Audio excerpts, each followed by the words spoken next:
All right, hello and welcome. How is everyone doing on what I hope is a fantastic Monday or Tuesday? Excuse me, not Monday. That's the whole problem. A wonderful Tuesday, July the 23rd. We are almost out of July, which means we are a couple of weeks away from my hotter than hell ride. Uh, and yeah, how's your July going, Jeff?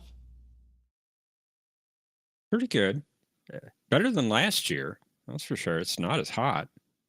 Yeah, it's been a weird year here in Texas. Like it's been the least July like July I've had in a long time. Okay, I'll buy that. Like it's been so wet this year and it's been so not hot this year. Hasn't been very wet here. We've had a little bit of rain, more than usual, but still not very much. It's been it's been unseasonably wet over here in the Dallas Fort Worth area. And like this week we've been getting a lot of weird rain. I mean, I'm glad we're getting the rain. Texas needs all the rain, but man, it's weird. Oh yeah, definitely. We had a little bit of rain yesterday. Not as much as they were saying we were going to get, but we had some rain. Cool. Yeah, Well, I it has am. been cool. Yes. I am sorry, everyone. I did cancel at the last minute yesterday's stream, but I had a very good reason for it. You may not be aware of this, but I am a complete idiot, and I have zero time management skills. Like literally, I don't know what it is about my brain, but like doing timesheets, I have the hardest time doing it. I do the work. I'd like to get paid for the work, but my goodness, getting my brain to sit down and say, Matthew, just put in how much time you worked on the project. Like it is the hardest thing for me. And I always feel sorry for whoever is in charge of having to deal with that on the opposite end. Because I know I'm like, they must hate my guts. Every time I'm submitting like invoices and timesheets, it's the worst. But beyond that, I'm a great employee or a great contractor. Like it's just this one thing. So yeah, my brain, yeah, I got a hole in my head when it comes to time management. There's a hole in your mind. This just a giant hole in my mind. Honestly, it's like there's a particle accelerator that's just randomly shooting off neutrons through my brain, and none of them land on the do your time Bennett portion of the brain. They just leave hot searing holes straight through my brain cavity there. But yesterday, I was at the Ranger game. The Rangers were playing the White Sox last night, and I went out with our best friends and at our church, and it was a fantastic game. Like I don't know if y'all like baseball out there. I like baseball, and it was fantastic. Like most of the game was boring. I'll be honest. Like it ended like honestly, it ended really fast in my opinion. Like the innings just kind of flew by. People weren't getting on base. People were hitting these huge pop flies, and people were getting caught out. People were getting struck out. Barely anyone made on base. At the end of the game, it was 3-2, bottom of the ninth, with the White Sox ahead. So the Rangers come up to bat, and that's when it got amazing. It was a runner on third in the end. He stole third, had a runner on first, 2 outs, 2 strikes, 3 balls, kind of this Casey Jones setup. What's going to happen? And then, sure enough, they managed to not do a pop fly. They kept it low to the grounder, got the guy into home plate, tied it up, won it in the 10th inning overtime. So, I Wow. mean, boring game for the most part. That last like 15 minutes, edge of your seat, amazing. Yeah, on the Texas Yeah. Rangers baseball.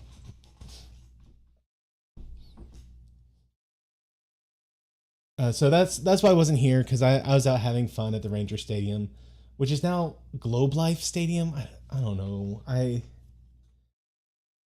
I'm such an old man sometimes. I hate the fact that stadiums have sponsor names. Like Mm. it's not the ballpark in Arlington. It's the Globe Life Stadium. It's not.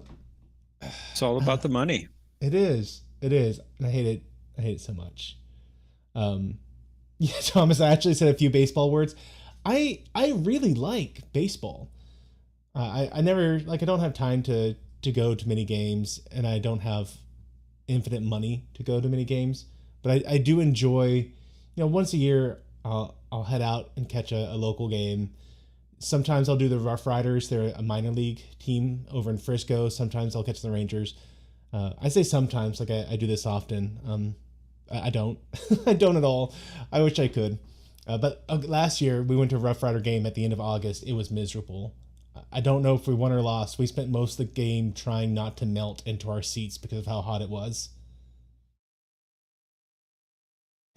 Yeah, Josh, I can remember baseball teams, but I can't remember names. I, I don't know what it is. Like, okay, it's even worse than that, Josh. So I was watching House. Recently, I got into it. I enjoy listening to it in the background. And House makes a comment at some point about, oh, if you want an argument, that's in room 12A. I'm headed over here. And I said, wait a minute. I know that is a reference to something.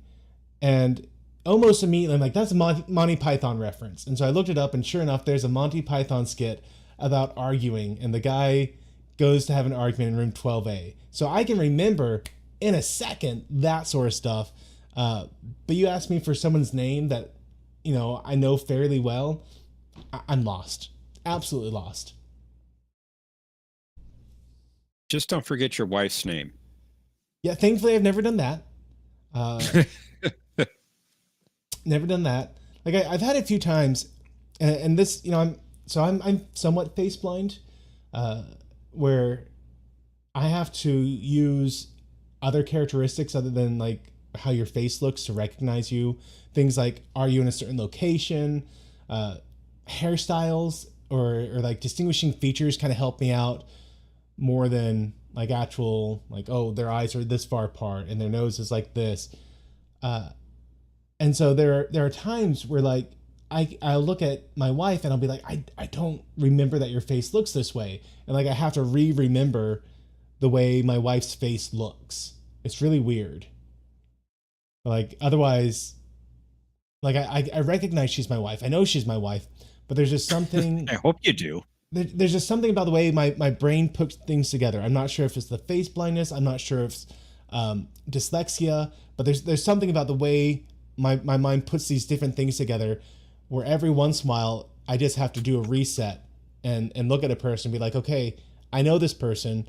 I know how they should look. It's not looking right. Just stare at them for a minute and it'll come back to you. Words do the same way, which is why today over in Discord, I was asking about the word sure. So I'm trying to write sure because I was saying surely something and I kept spelling it wrong. And like, this isn't right. It looks right, but it isn't right. And I realized in the end, I kept spelling it sh, sure. And like, wait, why do we spell sure as if it has an sh at the front? I don't know, but it took me like 5 minutes to figure out why I kept spelling it wrong instead of just doing spell check. I don't know. I hate spell check. You hate spell check. I do. Okay. I know that spell check is your friend. It is, but what I use it for is just to say, hey, you got this wrong, and then force me to go back and type it out right again. Because if I do it right, like I can memorize the way it's supposed to look and go. But if I let spell check do it, I'll keep doing it wrong. So it's, I don't know. No, I can see where you're going with that. Yeah, I can see that. It's anyways, this has been story time with Matthew on his brain is excessively defective. But hey, let's do some Babylon 5 stuff. And I see Anna's in chat. Anna, I just want to thank you for the photo. She made a photo. She does digital art stuff. And let's see if I can get my camera to focus on this. Look, how neat is that? That's great. Send it sent it to me through Jeff, and I really appreciate it. It says, God lights the path like a cloud by day and fire by the night, guiding through life's challenges.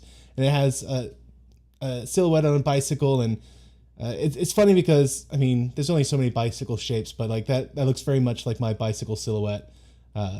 So I appreciate that. Thank you. It's backwards. That's awesome. Is it? No. Well, maybe from your perspective. We've gone over this before. I intentionally mirror my screen so that when I raise my hand, it raises on the right side of the screen. Otherwise, it like throws me off really bad. I don't mirror mine. Yeah, most people don't. Just another one of those Matthew's weird things. I got so many fun ones. But let's go and do some Babylon 5 stuff, everyone. And let me pause that over there. I got over in YouTube Studio, for some reason, it keeps glitching out just on my stream, my preview of the stream. Even though it's not having problems, it is on my end. Melphusite, now, or how long before he starts messing up Jeffrey Sinclair's name and starts calling him something like Defrey and Claire? Well, I mean, if you're gonna give me suggestions, Melphusis, that's a dangerous thing. I'll take it. Extremely dangerous. I mean, I already got Dolores. And who was it? Lucas? Well, Lucas on Sequest? Yes. Now I can't even remember what his actual name is. I'm like, was his real name Lucas? Could have been. You called him Lewis. Was that okay? Yeah, Lewis. So, Sequest. Wow, I can do this. Babylon 5, A Voice in the Wilderness Part 2 is what's up this week, and we decided to do today just because next week I'm also supposed to miss Monday night. Maybe we can do it again Tuesday night. We'll see how work is going after the weekend. Which honestly, I had planned on hopefully being able to do a short family vacation. I'm not sure if I'm going to be able to. I might be stuck having to go to a job site. I got a walkthrough tomorrow on what we're doing this weekend. Plans have changed versus what it was supposed to be. So we'll see. Hopefully things work out where my coworker / boss can pick up my slack while I'm out of town and keep it moving along. Honestly, they're trying to combine basically 2 weekends worth of work into a single weekend. And if that's what they do, it might be the two of us hanging out and having a blast together just to get everything done. We'll find out. Looks like Thomas is angry. Is it because of my Dolores' comments? No, I think it's you might miss or having on a different night or. Yeah. Well, I'd rather do it on Tuesday than having to miss an entire week.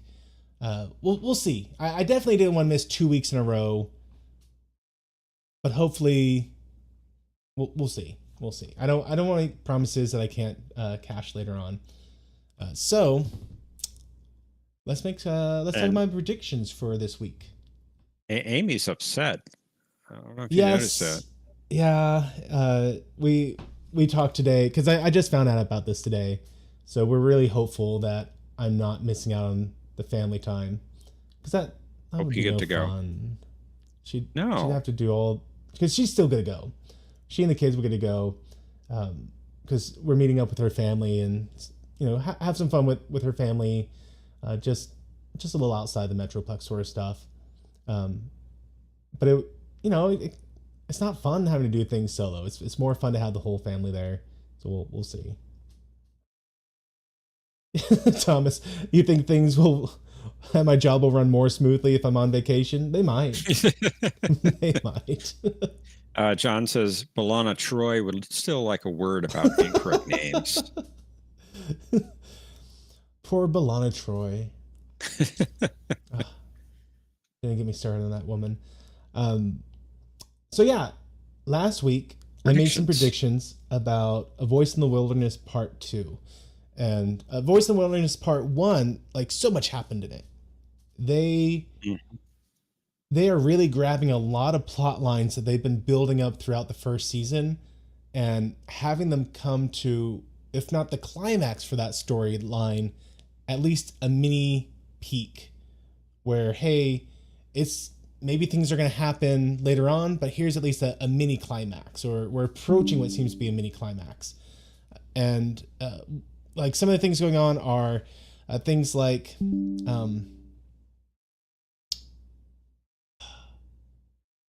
what's the free Mars movement, which we've heard several times, has finally started open revolution. The Yep. the Earth First movement seems to have some stuff. Did they talk about it? No, I think I was just talking about it and wondering how that's going to affect things.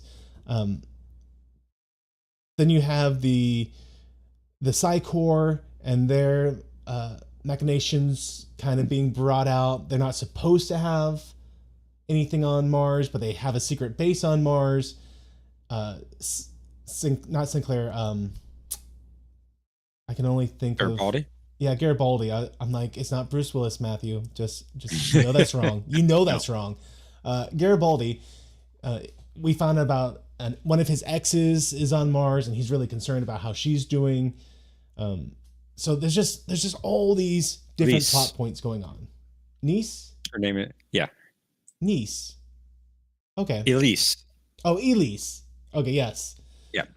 And then yes. Discount Bruce Willis as Texas. I mean, he could easily be a stunt double for Willis. And I don't think that's just me not being able to recognize faces. I feel like I feel like they look really similar.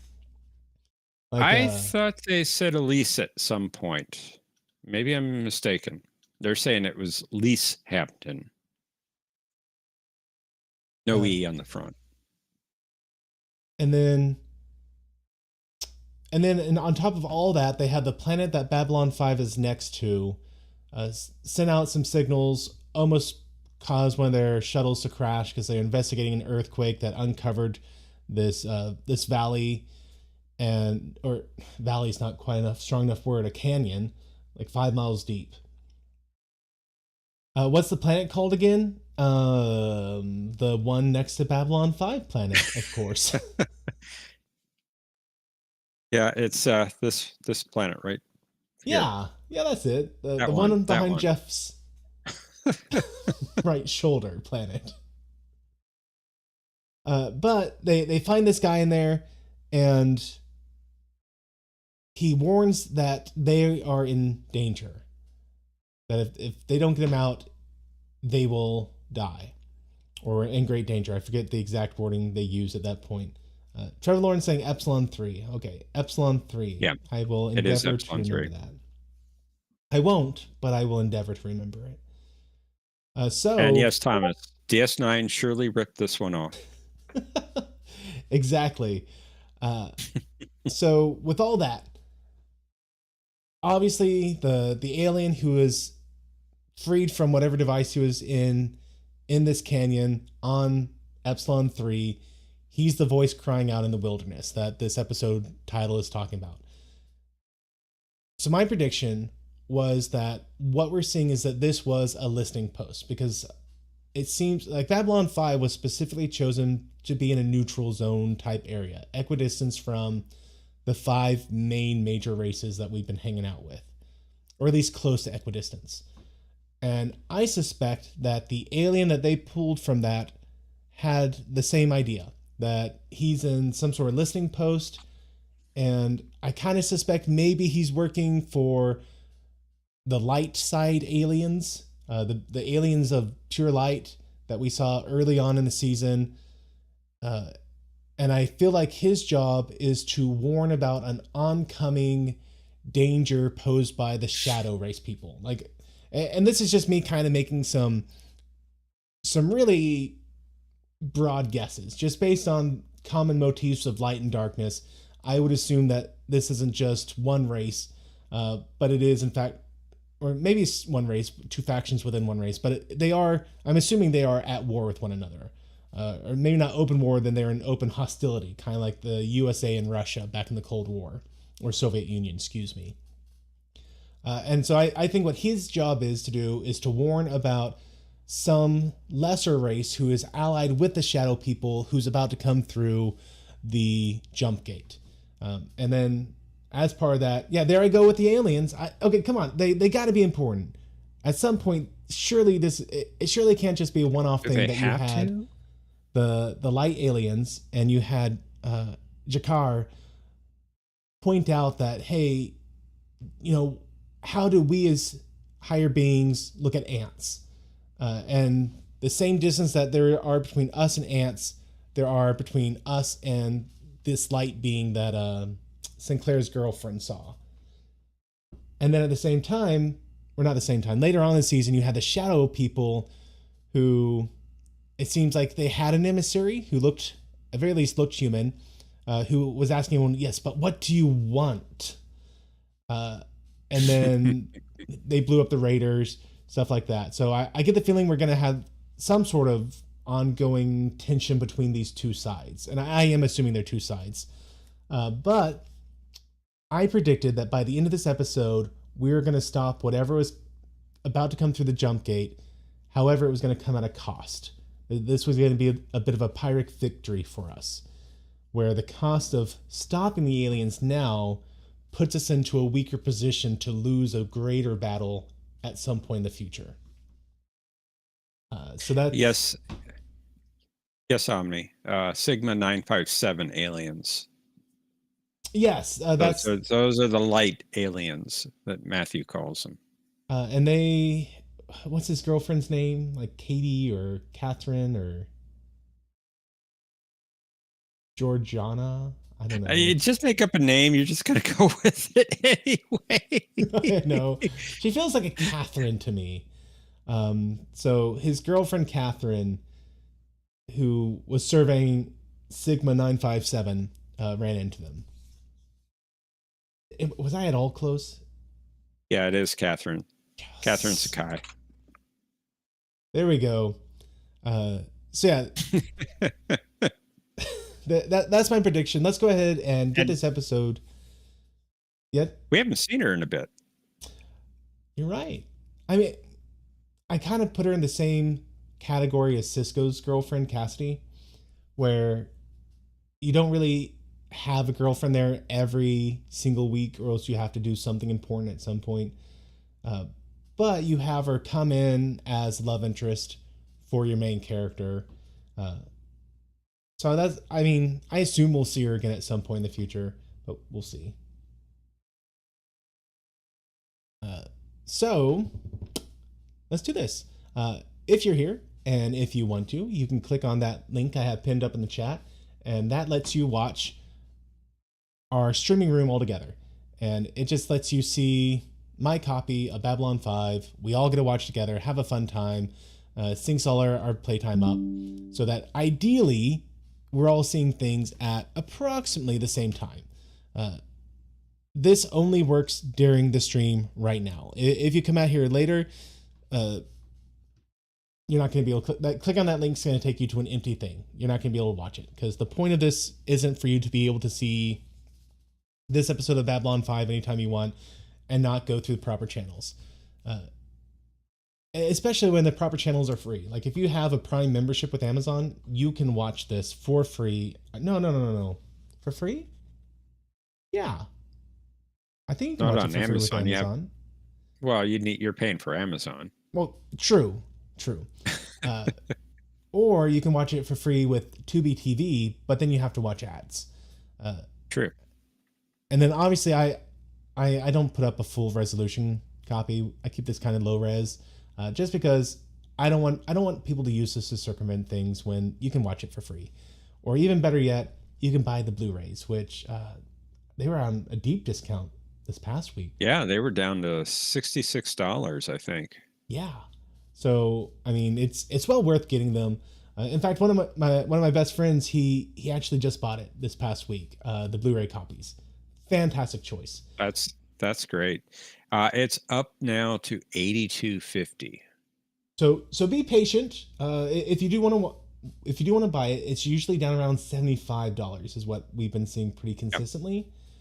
Yep. So, I mean, an extra $10, maybe you don't care, but if you wait around, it should probably drop down a little bit. Now, I did the digital version, and I do regret that slightly because next week, or whenever we watch the next episode, I'm actually missing 2 scenes, like the last 3 minutes of the episode, because Amazon just hasn't updated it. I don't know why, but they didn't. So I bought it on Google, but they don't let you save a local copy on Google. So it's, I'm getting caught coming and going on this. I'm trying to do this all legally, guys, and you're cutting my feet out from underneath me. But I did finally get it worked out. I was able to do a screen capture using OBS, and I actually had to use Edge because everything has DRM now. So I had to use Edge and turn off hardware acceleration, and then I could capture it. But I mean, it's going to be a really low quality next week, but at least we have the full episode that we can all watch together. I use Firefox for something like that. Oh, cool. So let's go ahead and kick this off. Hopefully you're over there in the screening room. And I guess I should probably pull my clip one up. There we go. And Josh Street is correct. The Tubi version does have those 3 minutes included. That's right. And I'm going to use his Netscape Navigator. Yeah, it's so since I bought it. Well, let me get the episode going, then we can chat about this sort of stuff as we watch. So if you are watching this later, obviously you can't use my copy. Won't be here. You'll have to have your own copy. So cue it up, and I'll give you a quick 3 count down. I always say this wrong. I say 3 count, then I go 3, 2, 1. So I'll give a 3 count down, and we can hit play and be within, a second or 2 of everything synced up. So here we go, everyone. Get that ready, and then hit play in 3, 2, 1, play. Previously on Babylon 5. Any change in those seismic disturbances? The surface layers calmed down, but we're still picking up rumbles from further Yeah, so down.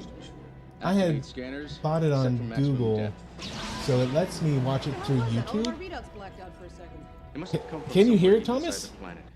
Audio's coming through. Okay, thank you for letting me know, everyone. I can fix that right there.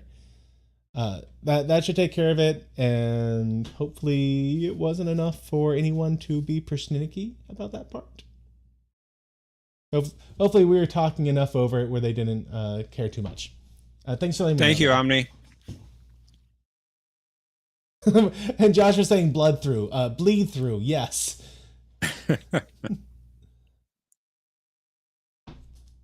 So yeah, buying it through Google Play, I was able to watch it either on my phone or through YouTube. And going through YouTube, I tried Firefox and it wouldn't do it.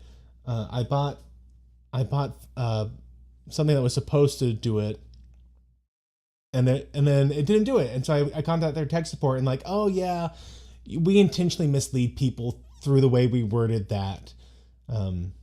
Sorry, not sorry. So I'm okay, whatever. But Edge with hardware acceleration turned off, it all worked. That works for me in Firefox if I turn off the acceleration. And it was just an Earth cruiser coming through the jump gate. Yes. And yeah, Omni, this is Ronnie Canada, who I want to say he played the Klingon prosecutor in Rules of Engagement in DS9 episode. He did. Which, I mean, hearing his voice right there, he does not sound the same as he did in the Rules of Engagement episode. And that could just be the prosthetics they had to wear. Possibly. But it seems like he changed his timbre a little bit. He was Cisco. I don't think so, Thomas. He also played in a TNG episode, The Masterpiece Society, as the judge down on the planet. He was also a Malon in a Voyager episode, Juggernaut. I would not have gotten the Juggernaut one. He definitely did a good job of changing his voice for his roles. Oh, Thomas, I disagree. I like that episode. The Masterpiece Society was the one with Data being kidnapped, wasn't it? Or is that? No, no. That's the one that was the planet had the Yes. Yeah. genetic. Yeah, they They're were pulled genetically. away, or they sequestered themselves away. Yeah, And and they had then the stellar core fragment going by. Troy was the love interest for that episode. Yes. Now, And which was John says he was an admiral in the Orville. He was. Mm-hmm. What was the episode name where Data was captured by the guy who went on to be in Warehouse 13? Oh, the most toys. The Most Toys. Yeah. Uh-oh. Matthew. Oh. It lasted for a second longer on my end before stopping. Are we still live, everyone? Did my internet drop out? I can hear you. Well, this is unexpected. Hold tight. Indeed. Sorry about this. Hey, Tokyo, how you doing, man? Welcome, Tokyo. So, what I'm gonna have to do here is refresh SciTube, and that's gonna mess with everything. We are at 4 minutes 12 seconds in the episode, so hopefully this can kind of resolve itself here. So we were in a time loop there. So on my end, That's right. It's stuck.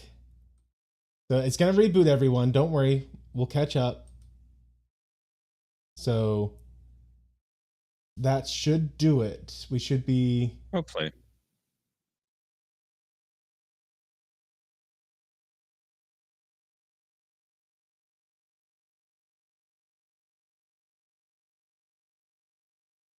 I think we're good. And I think we're gonna be maybe slightly off with the clips, so I apologize about that. I'll try and my best to get it to sync back up, but no promises.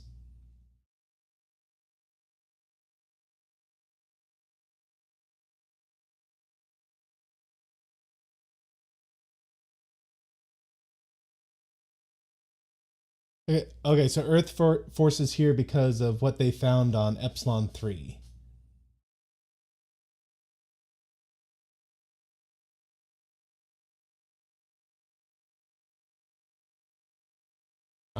But the issue is that they're in neutral territory. That's the whole problem this time round.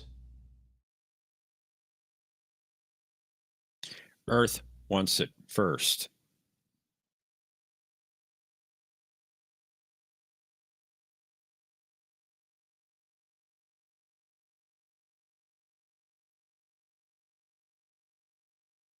Josh, the time loop should be broken. We should be synced back up.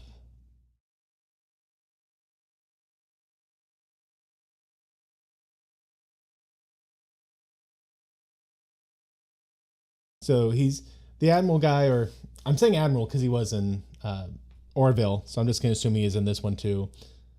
But his thought is that if Earth Force has a strong presence here, it will deter other races from trying to stake their own claim. He's a captain here, Ellis Pierce.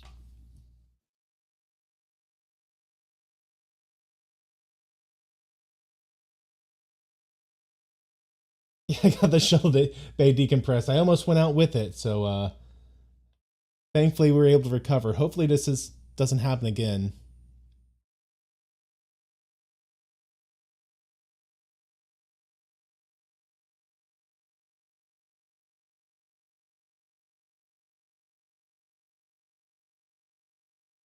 Now it's interesting that the Earth was being so hands off with the free Mars stuff. Because they're talking about the president has succumbed to external pressures to deploy troops to Mars to take care of the issue. And frankly, I would have thought they would have. Like, it'd be as if, I don't know, if there's an uprising happening in Puerto Rico and America just did nothing, maybe that's kind of an equivalent. Yeah. Josh, do I want to see a magic trick? The Joker did it better. He did.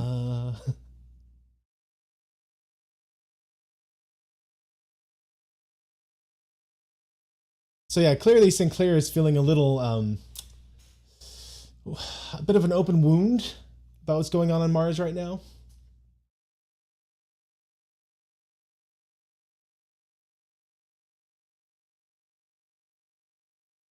I'm glad they got this guy back.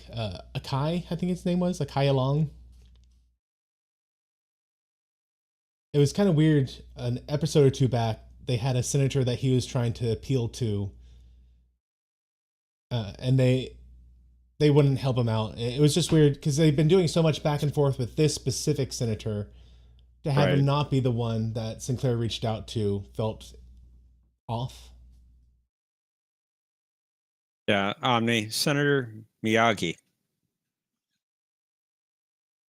Thomas, I may have called Garibaldi Sinclair. I wouldn't put it past me. I believe he did. I was trying to figure out what he was talking about. His name is Hidoshi, Senator Hidoshi.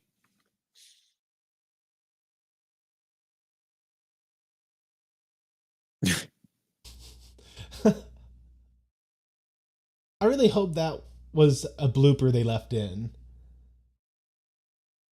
Like, it fits with the scene, so I could see it being scripted, but I really hope that it was supposed to beep, and then he pulled out his arm, and just in real life, his, arm got stuck in the jacket.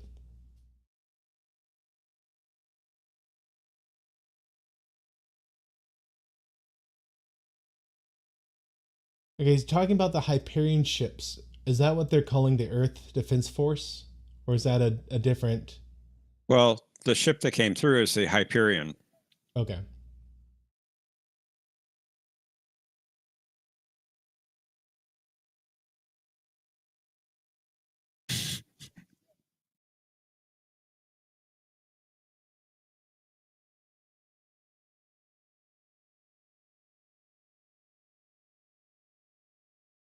So Sinclair is making a complete bluff.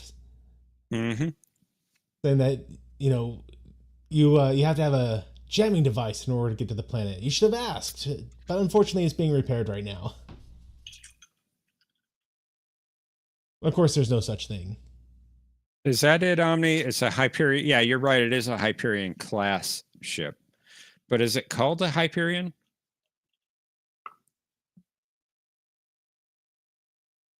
Most bluffs work on me, Josh. That's it. I was trying to think of what that was. The Corbomite device. The Hyperion. She just called it the Hyperion. First of its class, yeah, like the Excelsior.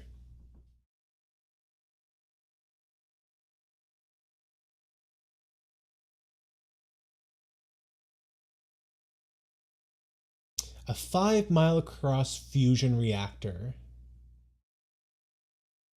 That's interesting. Yes. I'm not sure if that'd be super functional.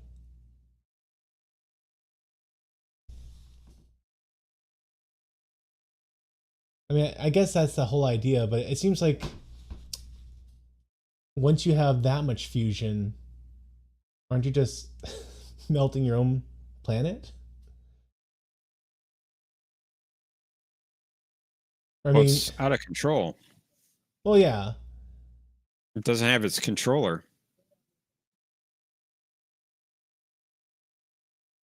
Like it seems like you get diminishing returns, that you could do more with mini fusion reactors that fill the 5 mile radius more than you would from a single 5 mile big fusion reactor.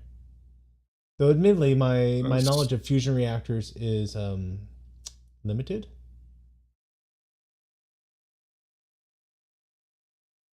Thomas is saying the episode started over and isn't catching up. Try refreshing, Thomas. You should currently be at around 12:20 on the episode time.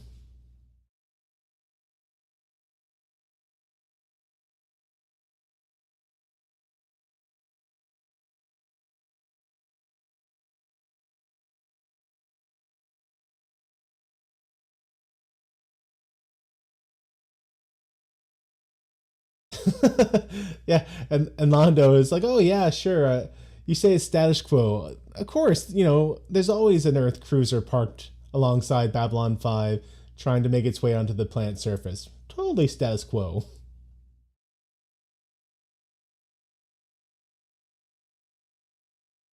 And unfortunately, this isn't exactly the first time Londo's been stonewalled when he's come asked for information.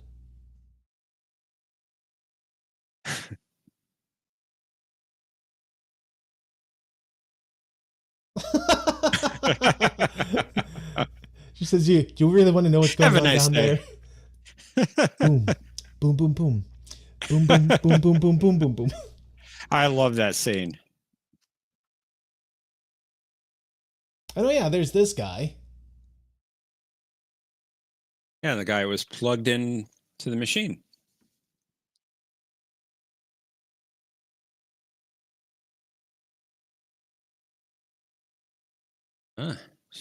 Somebody's calling Draw. By name, even. By name, yeah. I think that so far, his calling has been more generic. Just help me, help me. It has. Pizza. Love that chime. I'm going to have to get that chime set up somewhere. Like whenever someone rings my doorbell, that's the chime I want.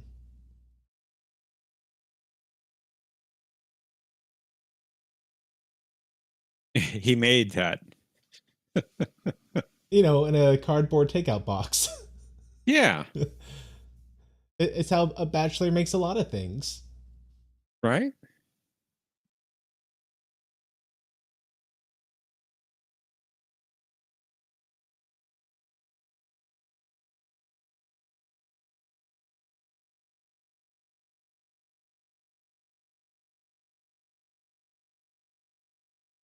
Lease.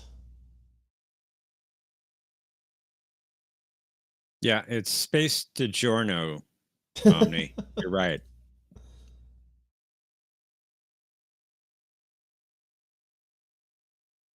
Now, it's interesting that Garibaldi's complaint is that the way the guy was speaking was so not tactful, so what's the word, blasé, and so as if it's all just one big game to him. But sending troops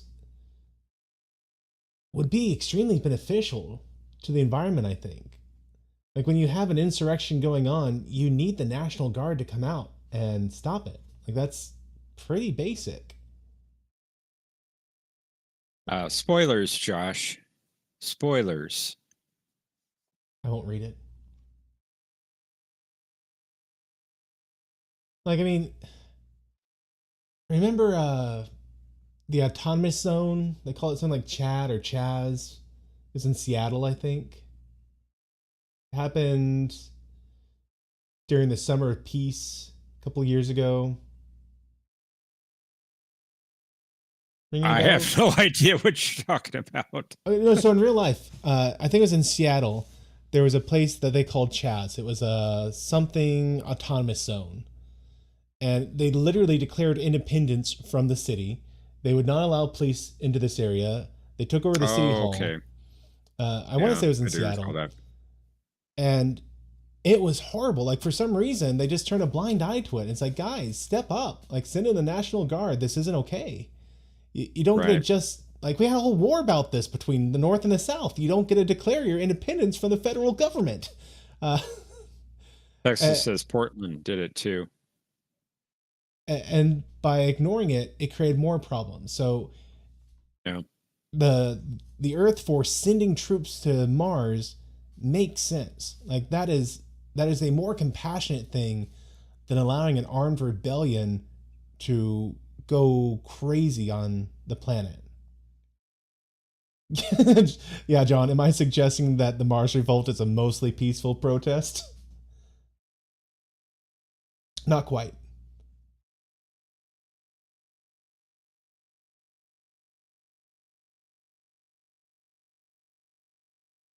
So I feel like the fact that Garibaldi got so mad about it really shows like how not thinking he is right now. As a security officer, he should know that that's exactly what needs to happen to bring peace to the area.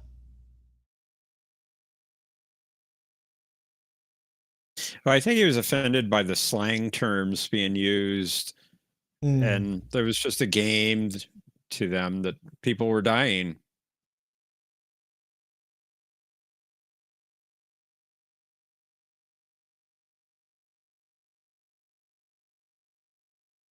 Right. That's not how the Force works.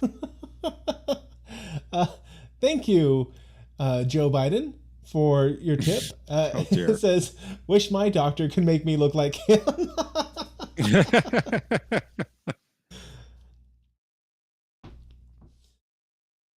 Okay, so the alien who was just talking, he was saying, it's hard to understand, but he was saying needs a heart. Is that right? Will all die needs a heart?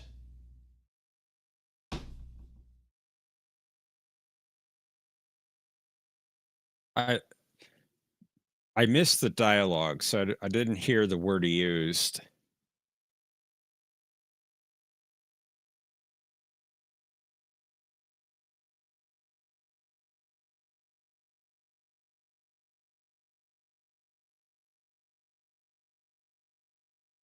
So Sinclair is calling for a planetary blockade around Epsilon 3. Epsilon 3. Good. So now he's putting himself in direct opposition to the Earth Force, the Hyperion ship.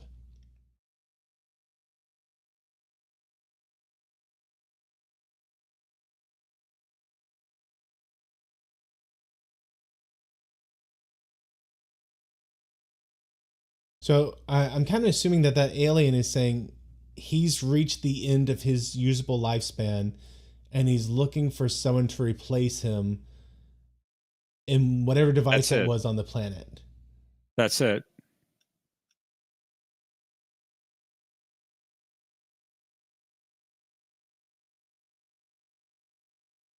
Is that the Kosh?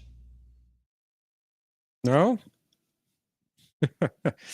That's not the Vorlons. The Vorlons. That's not them. Sorry, that was the last ship I remember coming through the wormhole and shooting a bright beam at people.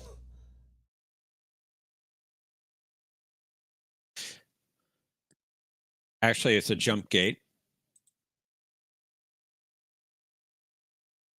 Oh.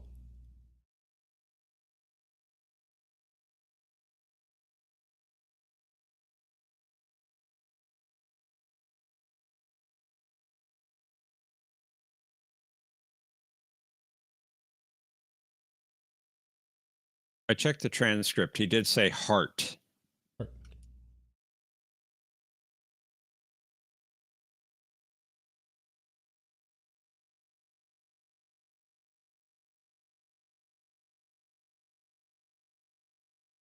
Okay, so this is more of the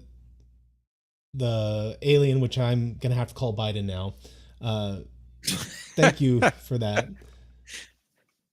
So Biden's people, they're claiming that they've been searching for this place for 500 years, They are the last of their people, and whatever that signal sent off called them here. And they are staking claim to the planet, which is strange. Like they got here almost immediately. I mean, I guess the universe or the galaxy is a pretty big place, but strange that they kind of are pulling a Battlestar Galactica. Wandering lost, looking for the home planet that they all came from. Oh, it doesn't appear that they were being chased by Cylons or something similar.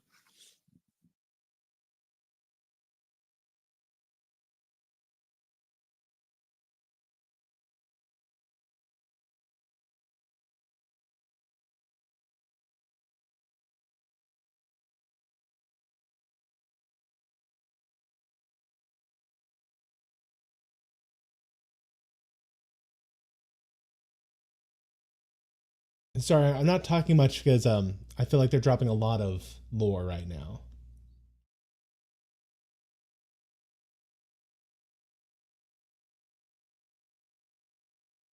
So he's saying that he was the guardian of this place and that he was actually hiding from his own people.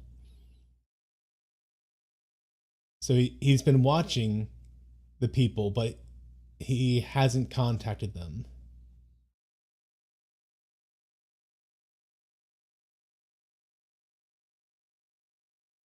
He's saying, don't let them take the machine. It's not for them.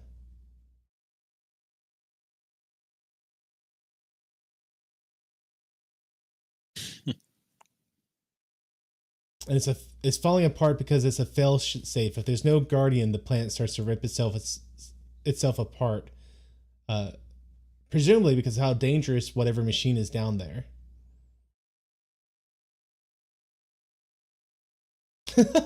Sense. Sorry, what's your prognosis? He's dying. Thank you, doctor. I was hoping for something a little more specific. That's a real Deanna Troi response right there. Yeah, pretty close.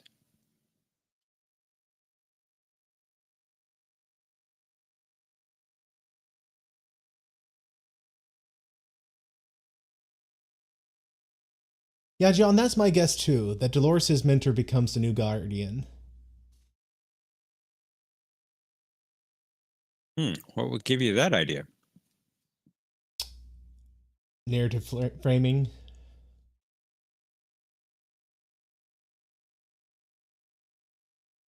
Oh, there's candidates. Okay. I mean, they haven't come out and said this, but the way they just said, "Oh, you saw him too,"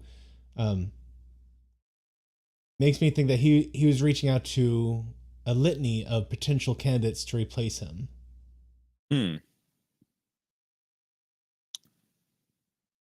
Let's see. Which we have Dolores's mentor, we had Sinclair, and Londo. Londo. Yes, Londo saw him in the corridor.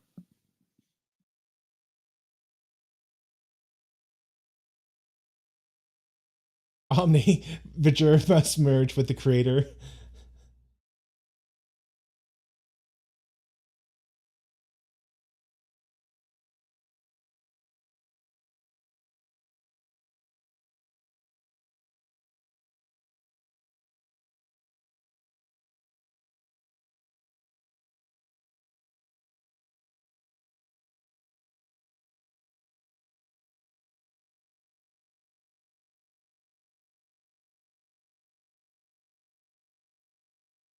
Solando is upset. Of all the people, Dolores, I never thought you would withhold information on me.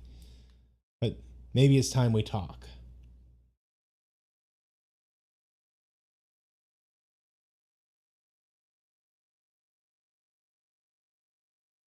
He's making some unfounded assumptions here. I mean, kind of like me, and my guesses. But he's assuming that the Hyperion and Babylon 5 together had the firepower to take down this new race.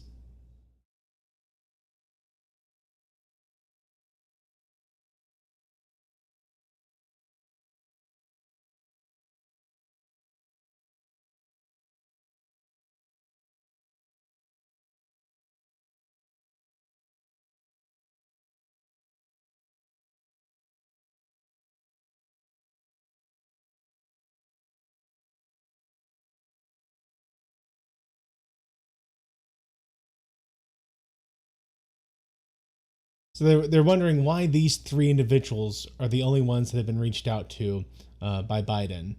And Dolores' mentor suggests that maybe it's because we're the ones who are most aware of the third principle of life, which I want to say they mentioned what that was last episode. He definitely quizzed Dolores on something as soon as he saw her. Classic professor He did, stuff. didn't he? But I don't remember what it was. Uh-oh. Stay safe, Tokyo. I didn't know you got tornadoes in your area. Texas, I don't like that. Varn is too eloquent to be Biden.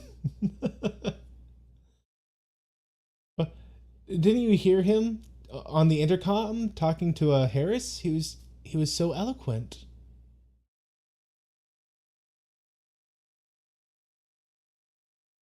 Trevor Lawrence saying the capacity for self-sacrifice. Was that the third principle? Mm-hmm.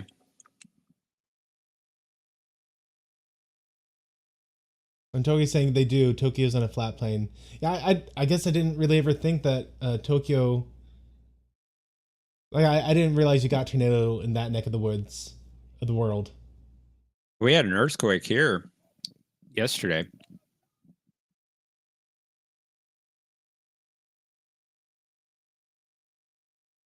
All right, take care, Tokyo. If it passes, come back and tell us you're okay. Yes, be safe.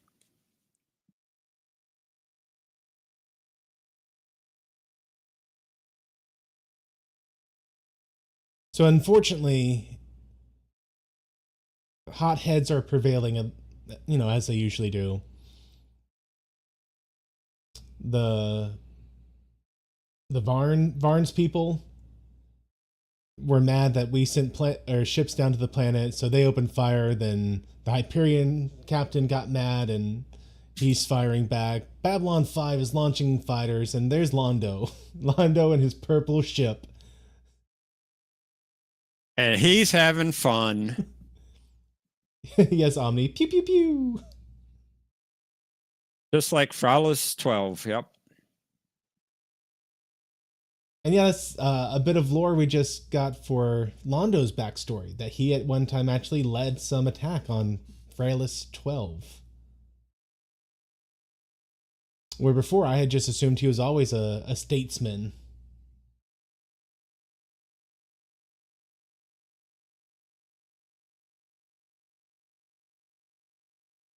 Oh, Mike.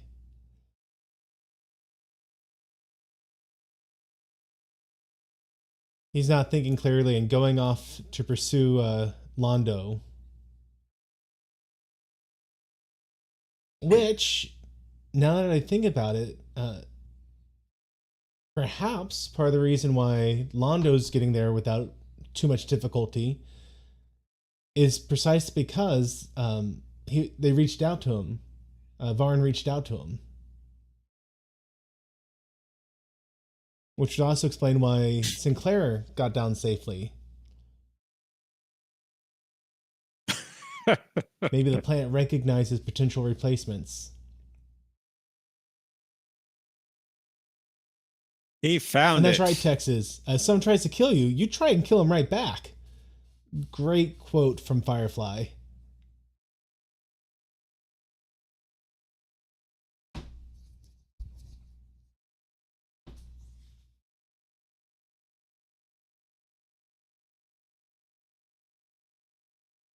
And it's interesting, I guess, from the way they came in and downloaded the language so immediately, I assumed that they were a much more powerful race than it seems like they're being right now. Like I wouldn't have expected the Hyperion to hold its own at all. Their technology may have stagnated and maybe Jeff, retreated a bit. You can't hear me.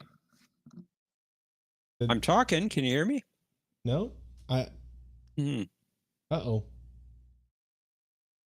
Is it me? Well, did I do something? My mic seems to be working. Can you hear me in the chat? There we go. I got you back. Okay. Their technology may have stagnated. I mean, they've just been wandering looking for this planet for 500 years. Maybe it's retreated, retracted some. And yeah, Matthew broke it. Somehow I muted StreamYard. Yeah, what did I say, Thomas? I didn't think I said anything bad.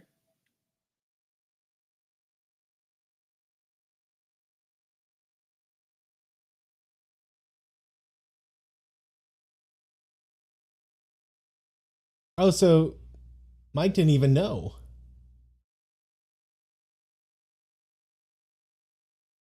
No, they didn't know who was on the shuttle.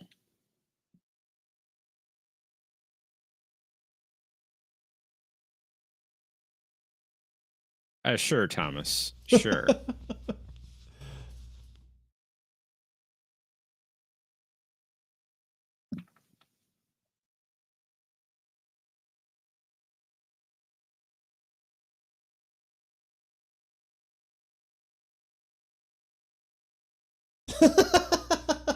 Thank you, Joel.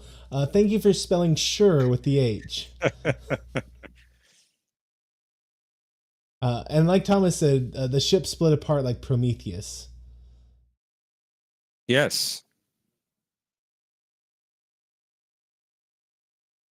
I mean, it's such a fascinating concept. Can you imagine if in real life you could go from a heavy cruiser to a fleet of, light ships with a flip of a switch?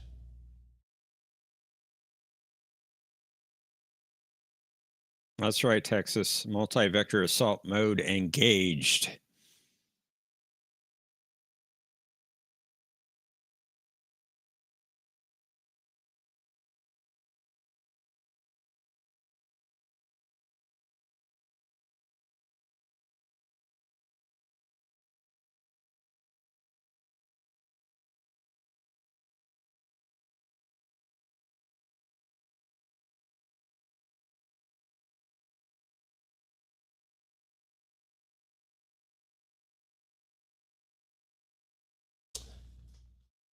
So Dolores' mentor is very ready to jump into it.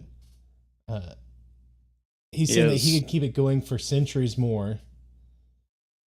Which I'm not sure if that's saying that they live that much longer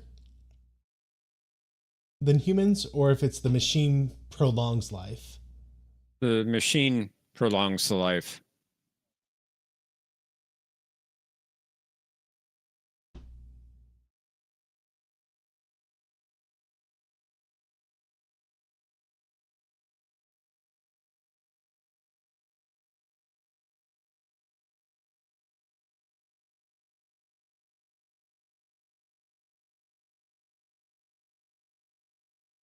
So he's saying that it's important that this planet belongs to no one. It belongs to itself and to the future.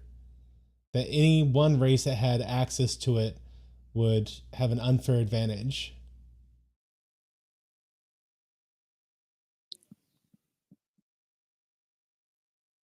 And he's implying that Babylon 5 basically stands on defense until the time is right. Babylon 5, but the idea being the people work together to mutually keep anyone from gaining an undue advantage by going to the planet. He warns that any ship attempting to land will be destroyed.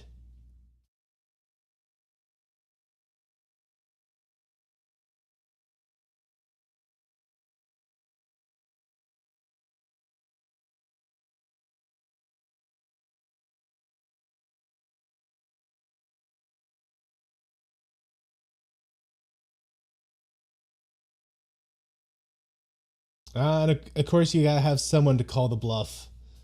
Yep. Just so they can get blown up. Well, they want the planet, so. But Dolores' mentor says, nope, this might as well be Genesis. This is Planet Forbidden. Wow. It didn't take long.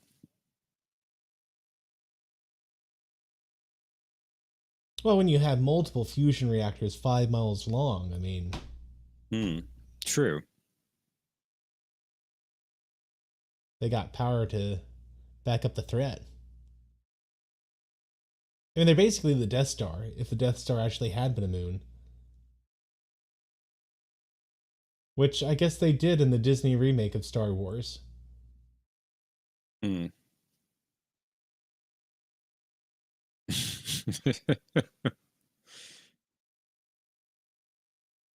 Thomas is being the language guardian tonight. Like Captain America. That's true. Hey, Welcome, Sci-Fi, Sci-Fi how you Nation. doing?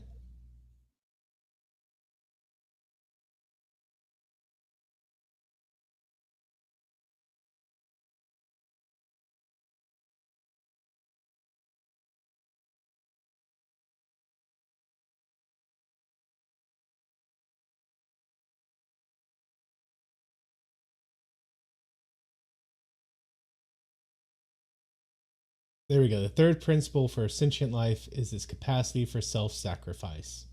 I believe someone mentioned that earlier. Someone You're right did. on.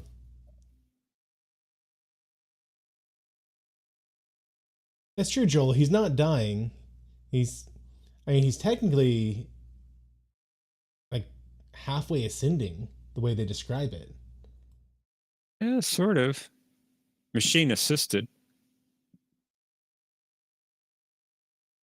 Trevor Lauren said it. You were right on, Trevor Lauren. Omni saying Thomas's love language is plaid shirts.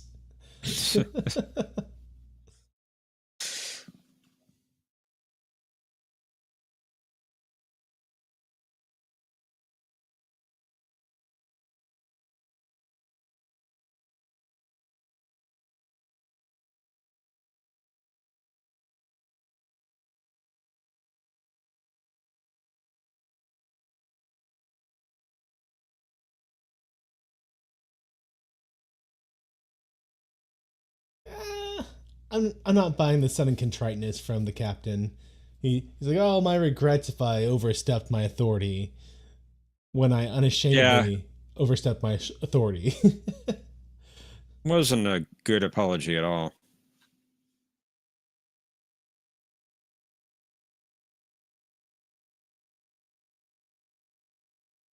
And they finally got a secure connection to the Mars colony, but before you tell anyone, or before you tell Mike, there's something you should know. But they located his friend and she's alive, wounded, but okay.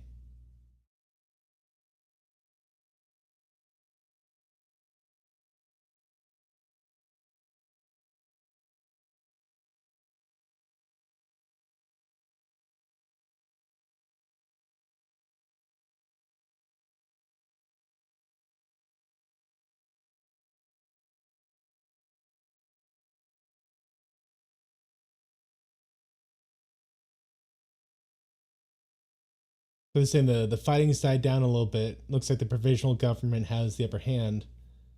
Which provisional government, that would be the Free Mars Society people, right? I don't think so.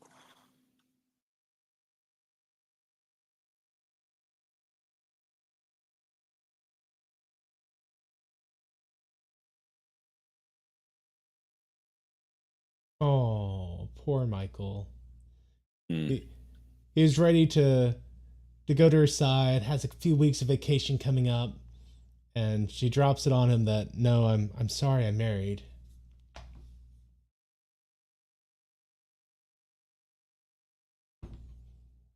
But Mike says he's happy for her. Which I It's mean, just. Go ahead. I'm I sorry. was gonna say he's kind of lying there, but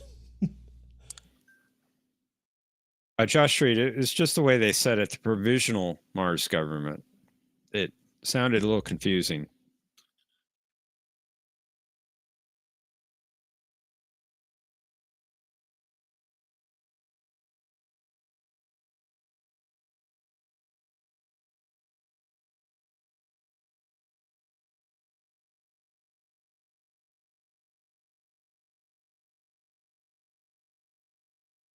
So, great question from Sinclair's or Garibaldi's part. He says, I understand you went down there, but why didn't you come to us for help? Why did you go to Londo? And she says, I know that if we'd gone to Sinclair, he would have helped, but he also would be the one that's down there right now if he had gone.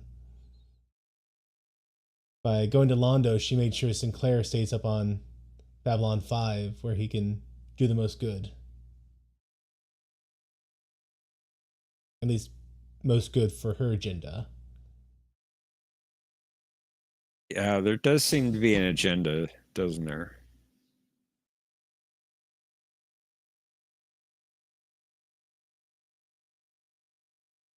Yes, Omni. They're using you. So, part 2, also known as Matthew was wrong about all his predictions. I mean, just completely. I mean, that's the way it goes, The planet being a device capable of altering, like making an unfair advantage for any race that gets its hand on it. And the device specifically being protected from his own race. Maybe in 4 seasons I'm going to find out that was coincidentally a part of one of these other aliens out there agenda. But I don't think that's enough for me to claim any sort of victory on on anything that I predicted earlier. Nah, I don't think so.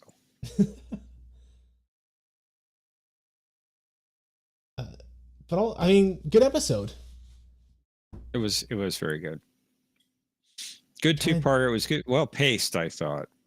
Yeah. They could have done it as a 1-part, but it would have been just too crammed. They would have taken too much of the humor out of it, especially in the first part, I thought. Mm-hmm. And it needed that.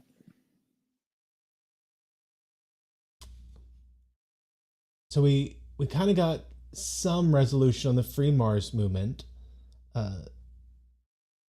The provisional government is gaining ground, and provisional being, I'm going to assume, kind of reading between the lines here, based on what the feedback y'all gave me, that the official Mars government must have been taken out pretty quickly in the initial attack, and the provisional government is referring to the legitimate government. So it's not the insurrectionists, it's a legitimate government, and Right. They just set up a provisional, hey, we got wiped out, we're setting things up so that we can get back to the status quo like it's supposed to be. John says, this provisional government is far too provisional for his taste. The Deep Space Nine quote. Kira, I want to say, is one who said it. I want to say that sounds like a Kira quote. I could also see it being her boyfriend for a long time. But Omni is indicating it was Quark that said it. Really? Ah. I mean, I can see that. It just sounds so much more like something Kira would be like, oh, I'm so mad. We're trying to get things done, but I keep getting stonewalled by this provisional government. But okay, Quark. Yeah, at least I got the correct series. Better than my predictions for how this episode was going to go. It does sound like a sarcastic Quark quote. Yeah. Okay, so we got resolution on the Mars movement for now. We got resolution on Garibaldi's ex-girlfriend. I like that little parting thing. He's like, Franz. What kind of name is Franz?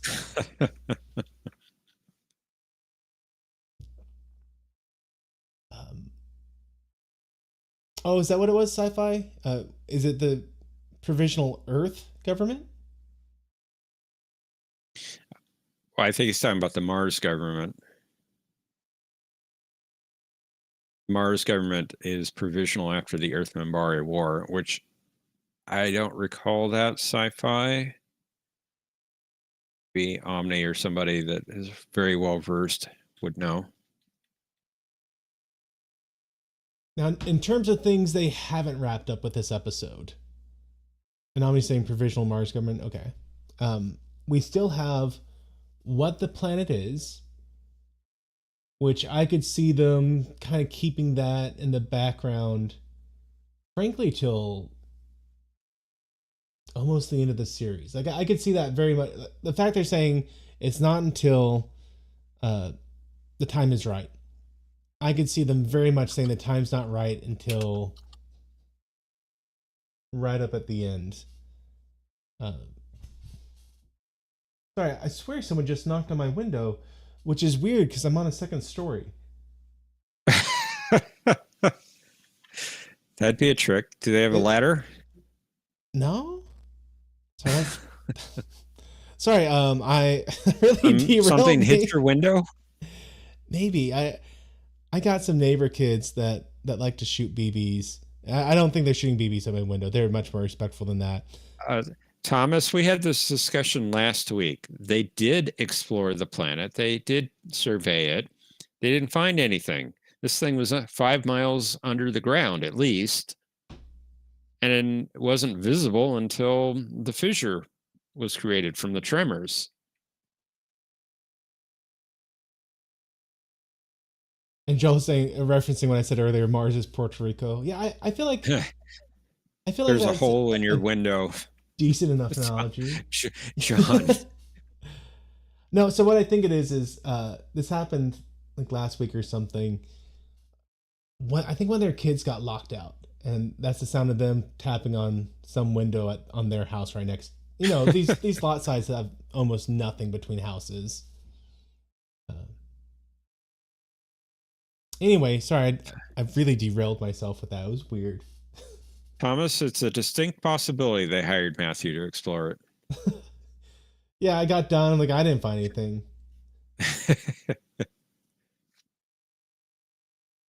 So I can see this being something they keep really until the end. I wouldn't say they wait until the last episode. I feel like there's going to be a climax at some point. Let's say the last season. Like, here I am. I'm making a prediction that's going to go all the way to the last season. I think that. Write this down. Yeah, kind of. If they follow, let's say, a 3-act structure for the final season. So we have building tension until some big event just before a true climax. So often you'll have like the lowest, darkest point, and then things will keep going from there. So like Star Wars, Obi-Wan Kenobi dies. That's kind of the end of the second act going to the third. It's the darkest hour. So I feel like toward the darkest hour of this series, that's when we're going to find out what's going on with this planet. I guess I could see it being, frankly, the last episode. Everything's going wrong. Things are hitting the fan. All of a sudden, here's the planet. We're here to save the day. I don't know. I think it makes more sense for them to reveal it a little bit sooner so its ramifications can have a greater impact for the rest of the season. And yeah, 5-act structure would fit better for 5 seasons. I'd be interested to see if that's how they wrote it out. But obviously, within each season, you're going to have kind of like mini climaxes, or otherwise you're just doing continual building, and it's hard to keep things going at that pace. We'll see.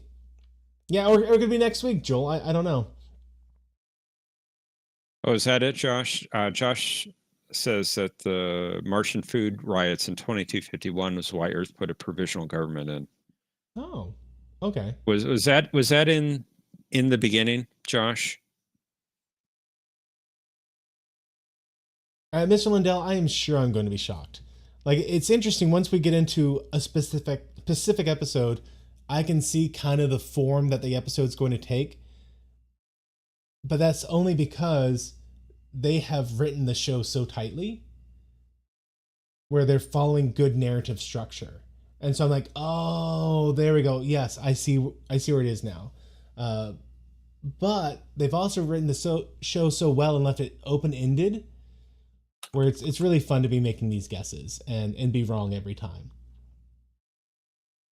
Because each time I'm wrong, it's like, oh, I see how they took the story. So it's not like I'm wrong because, modern writing. It's like, oh, they're building up this big plot line, so obviously this is going to be the turnout. And then they do something completely different, not because it makes sense, but just because you have 50 people in a writing room and it was jury number 51's turn to write an episode, and they said, well, for this episode, the character is going to fulfill all my deepest desires for my fanfic.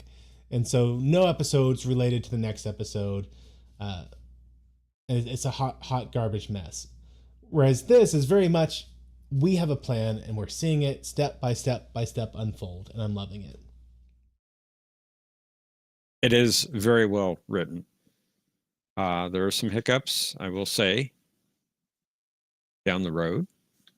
Oh, We'll see them. We'll see those hiccups, but it still comes out really, really well in the end. okay. I'm interested to see how that turns out. We'll talk about some of the hiccups as we go. Okay. I would say there are two major hiccups. Let's see. This show started. Okay. I mean, it really started in 94-ish, I want to say. So 5 years, that'd be 99. There's a minor writer's strike in, 7 or 8, I want to say? 97, 98? Writer's strike has nothing to do with it. Okay. In fact, the majority of seasons 3, 4, and 5 was written by one writer. Wow. The show creator. Season 4 was completely written by him.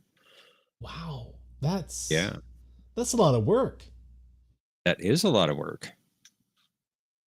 Like, okay, so over on Discord, I posted a picture that said, tonight on Babylon 5, and it had like 3 jars, a swear jar, basically empty, stuff about history no one asked me about, stuff about science no one asked me about, and then this giant keg that says Star Trek references. So, speaking of kind of Star Trek references, because of course I'm going to go there, we were just mentioning Star Wars stuff, and it's all connected, I promise. But someone up above was mentioning, I mentioned the Disney reboot of Star Wars. Of course, I could, Disney Star Wars and Star Wars, except for someone said Andor. What was one of the other ones he said? I think not Solo, Rogue One, and a handful of other ones. So it's interesting you say that, because this is something I've been thinking about in terms of Star Trek and Star Wars and just all these modern shows we get right now. You don't, like, I feel like one of the problems is not just that there are so many writers, but that they give the writers, each writer almost acts as if they were the showrunner for the series. So each writer shows up and they say, hey, we want you to write this episode. Here's where the cliffhanger is for the previous episode. Just pick up from there. And so you actually saw this really bad in The Acolyte, where in one episode, what's her name? May, I think was her name. I didn't see The Acolyte. It's a rough series. May. That's what I understand. She wants to surrender herself to the Jedi. She pulls a big betrayal thing. Now that I know that my sister Osha's alive, I don't need to be a part of the dark side. I need to focus on her. She's all that matters. I'm going to surrender myself to the Jedi, and I'll explain everything, and they'll forgive me, and we'll move on. Very next episode, a Jedi shows up, and she gets into a life and death battle with the Jedi. Like, I'm sorry, you just said you're going to turn yourself in, and here she is with handcuffs trying to arrest you, and you're like, oh, when I said I was going to turn myself in, I didn't mean I was going to turn myself in. And so, like, instantly split motivations. And so that happened so many times throughout the series, where a character said, here's my motivation, and in the very next episode, motivation gone. You had this bloodhound tracker animal thing who knew, spoilers, but who cares, who knew that the sisters swapped, and knew that the person that we thought was the good sister was actually the evil sister, evil twin, had a goatee and everything. For some reason, no one noticed. I'm only half joking, by the way. She had a tattoo on her head, and no one notices it. It's like, oh wow, you're the good sister, and she's like, yes, I'm the good sister. Wow. And so they're chasing her down, and this bloodhound creature who knew for a fact that the sister is swapped and this was the evil one sabotages the ship. Why? We don't know. Just decided to total motivation change, went from trying to capture her to trying to rescue her. It's rough. But the point is, sounds like it.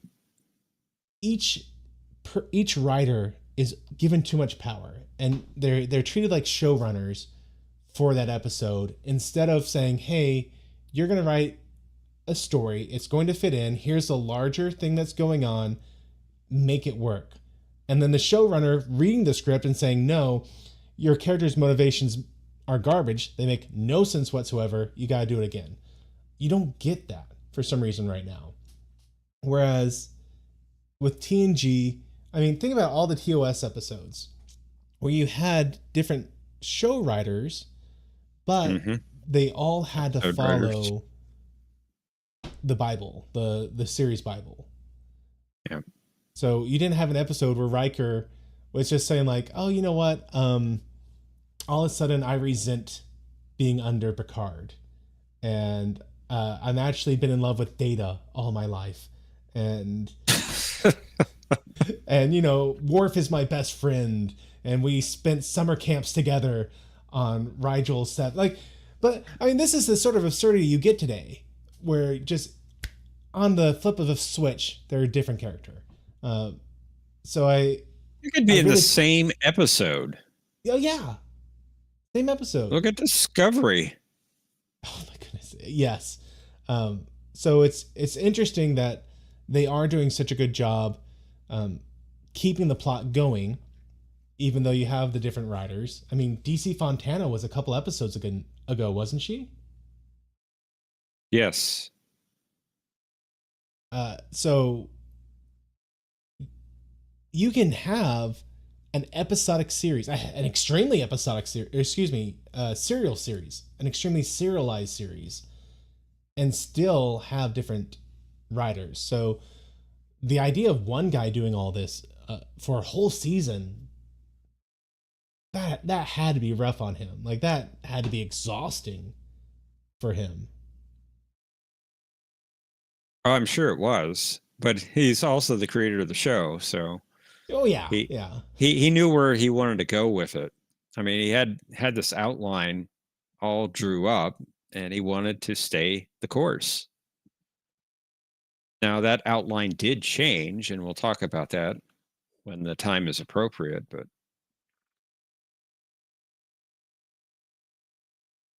and yes, you're welcome. That I suffered that pain for you, Texas, so you didn't have to watch it. It was rough. And yes, Texas, Stargate was a good one. They didn't have a planned out plot, but they were great with continuity. I believe SG-1 was. Yeah, Josh, don't forget Worf wanted to be a woman. Yeah. True story. It was in the deleted scenes. It was decided to be too spicy for the time, I'm pretty sure. So, Jeff, any coming back on track, any thoughts about this week's episode? Well, we've got a new powerful ally down on Epsilon 3. Are they going to come, or is he going to come to the defense of Babylon 5 if need be?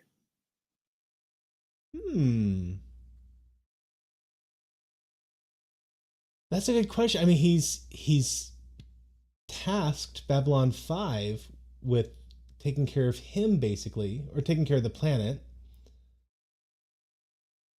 Well, I say task, but at the same time, he's proved that he doesn't need Babylon 5 to defend him.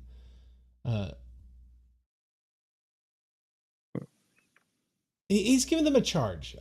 He has charged them, saying, y'all need to come together and work to protect the planet? Mr. Lundell knows the answer to that. We'll find out, Mr. Lundell. I just wanted to throw that question out there for Matthew. I mean, now honestly, here's one that you can't answer, Mr. Lundell. Are there other places like that great machine on Epsilon 3? Ooh. Hey, first of all, I could see him not coming to Babylon 5's rescue. I could see the mindset being more of a, I'm not here to protect you. You're going to have to stand on your own 2 feet. Now, as for other installations, that's the Halo question. So, have you ever played the Halo video game series? A little bit. So one of the things they did is there were multiple Halo installations spaced throughout the galaxy, and when any one of them activated, they'd all activate together to wipe out a certain level of sentience to keep the flood from spreading. So the question is, would there be multiple planets like this whose job it was to, one, monitor the galaxy, but two, be there to do whatever it's supposed to do at some point in the future?